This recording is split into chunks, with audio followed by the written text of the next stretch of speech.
అంగన్వాడీ టెండర్లలో ఆగమాగం, ఆరోపణలంటూ రద్దు చేస్తున్న వైనం. అప్పుడు కందిపప్పు, కోడిగుడ్లు, ఇప్పుడు బెంచీలు. వారనుకున్న కంపెనీలకు టెండర్లు దక్కలేదనే ఇదంతా చేస్తున్నట అధికారులే. అధికారుల లీకులే టెండర్ల రద్దుకు తంటాలు. బెంచీల రద్దు వ్యవహారంలో బట్టబయలైనటువంటి కుట్రలు. కమిషన్స్ ఇవ్వని ఎంఎస్ఎంఈలకు రాకుండా అడ్డుకుంటున్న ఐఏఎస్లు. పైగా మీడియా కూడా లీకులు. వార్తలు వస్తున్నాయంటూ ఏకంగా మంత్రినే భయపెట్టేటటువంటి ప్రయత్నం చేస్తున్నట. సీతక్కనే భయపెడుతున్నట. ఆ శాఖ మంత్రి ప్రభుత్వంలో కీలకంగా ఉన్న సీతక్కని ఎవరు అధికారులు భయపెడతా ఉన్నారు. ఇక్కడ లీకులు ఏం జరుగుతా ఉన్నాయి, ఏంది, మనోడికి వస్తే ఓకే, లేకపోతే లేదు. ఈ బెంచీలు తీసుకురావాలని చెప్పి కొద్దిగా కొత్త ప్రయత్నం చేస్తుంది ప్రభుత్వం. దానికి టెండర్లు ఇవ్వాలి కదా. గతం కాదు, ఎప్పటి నుంచో ఈ అంగన్వాడీ అంటే పెద్ద స్కాములు.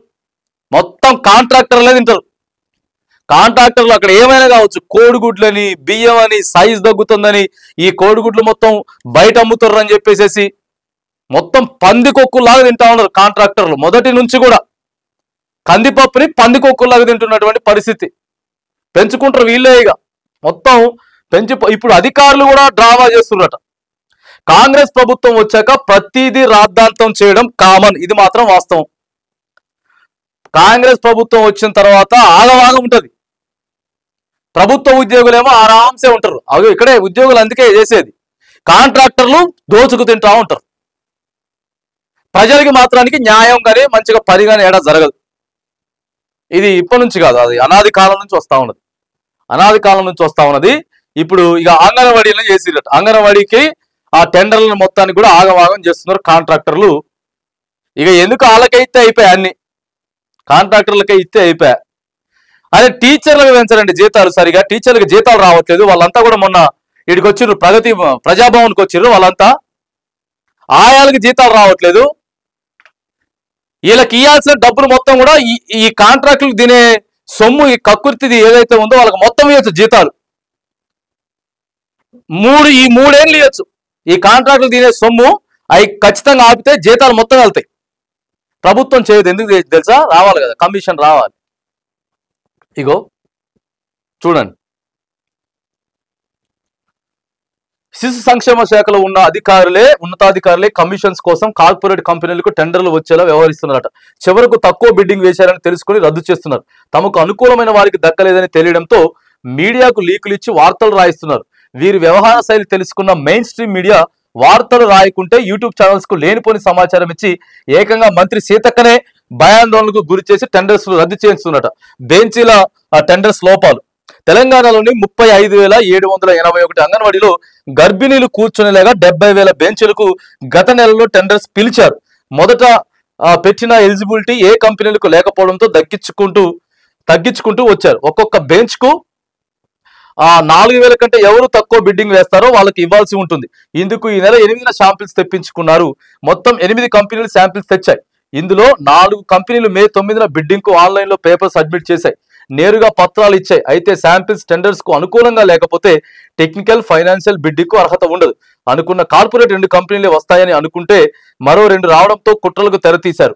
ఎంఎస్ఎంఈ కంపెనీలైన శృతికేశ్ ఇండస్ట్రీస్, ఏటీఎఫ్ కంపెనీలు బిడ్డింగ్ పేపర్ సమర్పించలేదని చివరికి గంటలో కార్యాలయం నుంచి సిబ్బందికి ఫోన్ చేశారు. హుటాహుటిన ఆఫీస్ కు వెళ్లి స్టాఫ్ దాచిపెట్టిన ఫైల్స్ తీసిచ్చారు. మధ్యాహ్నం 1 గంటకు గడువు ముగిసిన కార్పొరేట్ కంపెనీలైన హల్లాడా, ఇన్నోవేటివ్ ఇంజనీర్స్ కు 2:45 గంటల వరకు పేపర్స్ ఇచ్చేలా అవకాశం ఇచ్చిరట. ఆన్లైన్ లో సబ్మిట్ చేసిన పత్రాల్లో కూడా అవకతవకలు ఉన్నాయి. కోడిగుడ్ల టెండర్లలోనూ ఇంతే. గతంలో కోడిగుడ్ల టెండర్లు ఇలాగే రద్దయ్యాయి. అసలు ఈ పథకం ఇంకా స్టార్ట్ కూడా కావాలి. గర్భిణీ స్త్రీలు వస్తారు, అంగన్వాడీ స్కూల్కి వస్తారు. వాళ్ళు కింద కూర్చోలేరు కదా పాపం. ఓ టీచర్ ఒక 10 నిమిషాలు, పావు గంట, అరగంట ఆగమంటది. పెద్ద పెద్ద చైర్లు ఉండవాడ. పిల్లలు కూర్చునేటప్పుడు చిన్న చిన్న చైర్లే ఉంటాయి అని చెప్పి బెంచీలు అయితే జర వాళ్ళు అప్పుడప్పుడు పాపం వస్తారు, కూర్చుంటారు అని చెప్పేసి ప్రభుత్వం ఒక మంచి ఆలోచన చేసింది. దానికి ఇప్పటి నుంచే మొదలు పెట్టిరా. ఇక మళ్ళీ అధికారులు దీంట్లో మీడియాకు లీకులు ఇయటం, వాళ్ళకు అనుకూలంగా రాకపోతే వేరేటువంటి మార్చేయడం. అంటే ఏ రకంగా దోసుకుందాం అని చెప్పి ఆలోచన చేస్తా ఉన్నారో చూడండి. ఇక మళ్ళీ వీళ్ళంతా ఏం చేస్తారు తెలుసా? అధికారులంతా దొరికిన తర్వాత, ఏసీబీకి దొరికిన తర్వాత ఇట్లా సైలెంట్గా కూర్చుంటారు.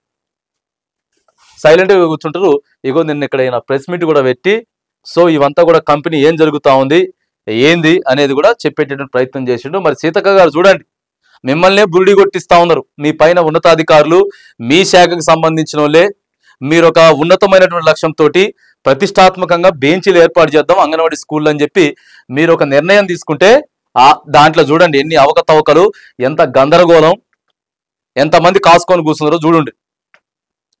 జర ఇప్పటికైనా సరే సీతక్క గారు, మరి ఇంకా టెండర్లు అయితే అయిపోలే, జర కూర్చొని టెండర్ మొదటి నుంచి చివరి దాకా అయిపోయేంత వరకు మిమ్మల్ని ఎవరెవరైతే తప్పుదో పడతా ఉందరో గట్టిగా వాళ్ళకి క్లాసులు బీకి అవసరమైతే పూర్తి విచారణ చేయండి. అవకతవకలు ఏం జరిగింది చేసి సస్పెండ్ చేసి పడేసేయండి.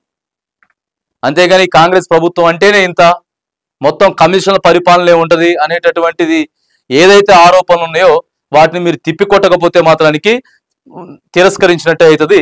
జర సీతక్క దీని మీద సీరియస్గా యాక్షన్ తీసుకోవాలి.